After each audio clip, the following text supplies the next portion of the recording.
ধরছে, ও নবী, আয়েশার ঘরে যেদিন থাকেন সাহাবারা বেশি হাদিয়া পাঠায় কেন? আমাদের ঘরে যেদিন থাকেন পাঠায় না কেন? কালকে জুমার নামাজের পরে ঘোষণা দিবেন সবার ঘরে সমান সমান হাদিয়া। নবী কয়, আমি হাইতান্ন। ও মিয়া, কে হাদিয়া দিবে, কটুক দিবে? এটা কি ইমাম সাহেবের কাজ? ইমাম সাহেবের বাসায় কে কোন দিন কি খাওয়াবে, কি গিফট দিবে, এটা তো যে গিফট দিবে তার ব্যাপার। বিশ্বনবী বললেন, আবু বকরকে সবাই ভালোবাসে, তাই আবু বকরের মেয়ের ঘরে যেদিন আমার ডেট পরে থাকার সময় ওই দিন হয়তো বেশি হাদিয়া পাঠায়, তোমাদের ঘরে পাঠায় না। আমার বলার কোনো সুযোগ? বিবিরা কয়, না, আপনারে বলতেই হবে। নবী কয়, আমি পারবো না। বিবিরা কয়, পারবেন। ইন দ্য মিন টাইম দরজার উপর থেকে কে যেন সালাম দিল, আসসালামু আলাইকুম ওয়া রাহমাতুল্লাহ। বিশ্বনবী বললেন, ওয়া আলাইকুমুস সালাম। বিশ্বনবী বুঝতে পারলেন সালামটা আমার ওমরের সালাম। বিশ্বনবী সালামের উত্তর দিয়ে বিবিদের দিকে তাকায়, দেখে একটা বিবি ওর সামনে নাই, সব উদাও, ভ্যানিশ হয়ে গেছে। ওই যে ওমর, সুবহানাল্লাহ পড়বেন না?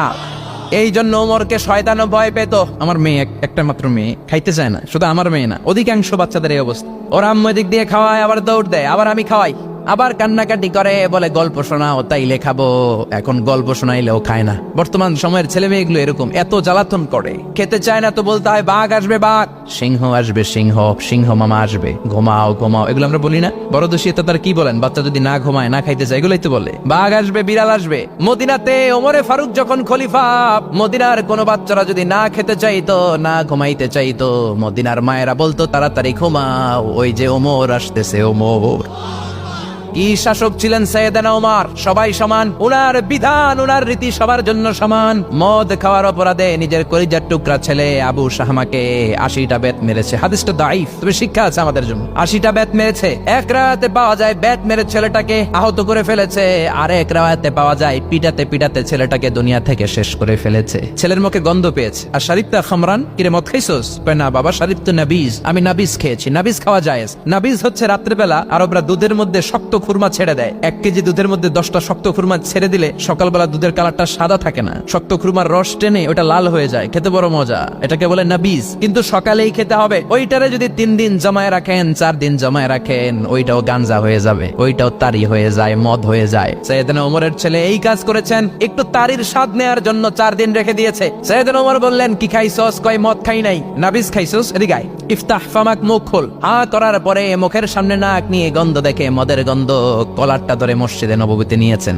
ইন দা মিন টাইম মসজিদে নববীতে জোহরের নামাজ হয়। নিজের ছেলেকে মসজিদে নববীর উস্তুয়ানা বলে, উস্তুয়ানাতু মসজিদে নববী, মসজিদে নববীর পিলারে বেঁধেছেন। যেহেতু উনি খলিফা, মসজিদে নববীর ইমাম, জোহরের নামাজের ইমামতি করলেন। সালাম ফিরালেন, আসসালামু আলাইকুম ওয়া রাহমাতুল্লাহ, আসসালামু আলাইকুম ওয়া রাহমাতুল্লাহ। সালামের পর বললেন, মাকানাকুম ইনদানা হাদ, সুন্নতের পর বসে যাবেন, আমাদের একটা হদ আছে। আল্লাহর দেয়া যে বিধান, বিচার, এটাকে আরবিতে বলে হাদ, প্লুরাল হচ্ছে হুদুদ। আমাদের হুদুদ আছে, মানে গুরুদণ্ড আছে, বসবেন। হাজার হাজার মানুষ সবাই ওযু করে যখন ঢুকতেছিল, দেখে আবু শামা পিলারে বাঁধা। সবাই তো আশ্চর্য, কি আজীব তামাশা, প্রেসিডেন্টের পোলা বাঁধা। নামাজের পরে বাইরে আসার পরে হাজার হাজার মানুষ তাকিয়ে আছে, কানাঘুষা শুরু হয়ে যায়। সবাই বলে, কি হয়েছে? প্রেসিডেন্টের ছেলে। কেউ কয়, ওমর মনে হয় মারবে না, যেহেতু নিজের ছেলে তো একটু ধমকি টমকি দিয়ে ছেড়ে দিবে। কেউ কেউ বলে, না, ওমর তো এত সহজ মানুষ না, মদের বিচার তো 80টা বেত, মনে হয় 40টা মারবে। কেউ কয় না, 80টাই মারবে। ওমর চেয়ারে বসে জল্লাদরে ডাকলেন, বললেন, ইবদা বিসমিল্লাহ, নে চাবুক শুরু কর। বাইতুল মাল থেকে শক্ত সাইজের একটা চাবুক আনবি। জল্লাদ চাবুক এনে দাঁড়ালেন। ওমর বললেন, ইবদা বিসমিল্লাহ, শুরু কর। জল্লাদ মারতে শুরু করেছে। ওয়াহেদ, ইতনাইন, তালাতা, 3টা মারার পরে এক থাপ্পড় মেরে জল্লাদকে 3 হাত দূরে ফেলে দিলেন। ধমক দিয়ে বললেন, তুই চাবুক মারস নাকি চাকরি বাসাস? আসলে জল্লাদ কিন্তু আসতে মারে নাই, দেহের যত জোর ছিল জোর দিয়ে মেরেছে, কিন্তু ওমরের পছন্দ হয় নাই। ওমর বলে, আইন্দাকা তালাতা আইন্দে ওয়াহেদ, তোর হিসাবে চাবুক মারা হয়েছে 3টা, আমি ওমরের হিসাবে মায়ের হয়েছে 1টা। চাবুক আমার হাতে দে, আমি 2 নাম্বার থেকে শুরু করি। ওমরে ফারুক 2 নাম্বার শুরু করলেন। 2, 3, এক একটা চাবুক মারে, ছুপ ছুপ করে চামড়া ছিলে, রক্তগুলো মসজিদে নববীর বারান্দার পিলারের মধ্যে লাগে। ওমরের চেয়ে শক্তিশালী দ্বিতীয় কোনো পুরুষ মদিনার জামিনে ছিল নাকি? ওমরের হাতের মাইর। ছেলেটা চিৎকার দিয়ে বলে, বাবা, ও আব্বা, আর মদ খাবো না, ছেড়ে দেন, আর খাবো না। মদ তো আমি খাই নাই, আমি খেয়েছি নাবিজ, 3-4 দিন রাখার কারণে একটু মাতলামি হয়েছে আমার। আব্বা, এবারের জন্য ছেড়ে দেন, আর খাবো না।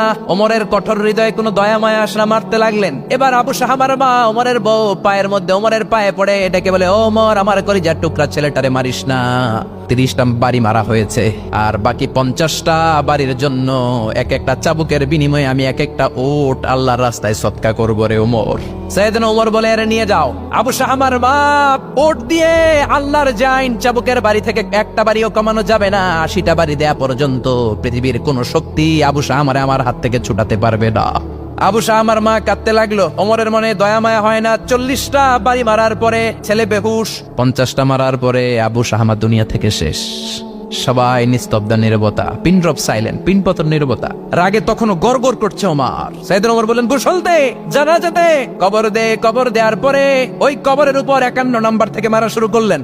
52, 53, 60টা, 70টা, 80টা চাবুকের বাড়ি কবরের মধ্যে বিশাল বিশাল বড় বড় বাড়ি মেরে আঘাত করে আল্লাহরে ডেকে বললেন, আল্লাহ, আমার ছেলে হওয়ার কারণে, প্রেসিডেন্টের ছেলে হওয়ার কারণে আমি পার্সিয়ালিটি করি নাই, একটা চাবুকের বাড়িও কম দেই নাই। কিয়ামতের দিন তুমি আমারে জালিমদের কাতারে দাঁড় করাতে পারবা না। আল্লাহু আকবার। ওই ওমরের শাসন যদি দেশে থাকতো, দেশটারে মদিনা বানাইতো কে? এখন রিকশাওয়ালার পোলার জন্য এক নিয়ম, প্রধানমন্ত্রীর পোলার জন্য আরেক নিয়ম, কুলিওয়ালা ঠেলাওয়ালার জন্য এক নিয়ম, প্রেসিডেন্টের মেয়ের জন্য আরেক নিয়ম। জোরে বলেন ঠিক কিনা? সবার জন্য যদি এক নিয়ম হতো, চুরি করলে যদি হাত কাটা হতো, জিনা করলে যদি পাথর মেরে গর্দানটা উড়িয়ে দেয়া যেত, বাংলার জমিনে আর কোনো চোর আর জিনাখোর পাওয়া যেত না। চুরি করলে হাত কাটো কার আইন?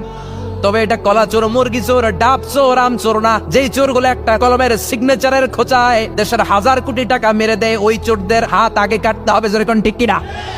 এক কলমের খোঁচায় শেয়ার বাজার খাইয়া ফেলায়, হলমার্ক খাইয়া ফেলায়, দেশের টাকা সুইজারল্যান্ডে পাঠায়, ওই চোরগুলার হাত। জোরে বলেন ঠিক কিনা? এজন্য বিশ্বনবী বলতেন, আসাদুহুম ফি আমরিল্লাহি ওমর। আল্লাহর দ্বীন বাস্তবায়নে সবচেয়ে কঠোর সাহাবী ছিলেন ওমর। আবু বকর ছিলেন নরম। ওমরের মেজাজকে গরম বানাইছে কে? এই জন্য ইসলামের মধ্যে যেমনি সহনশীলতা আছে, আবার ইসলামের মধ্যে বিদ্রোহ আছে না নাই? অন্যায় দেখলে থামিয়ে দেওয়ার দরকার আছে।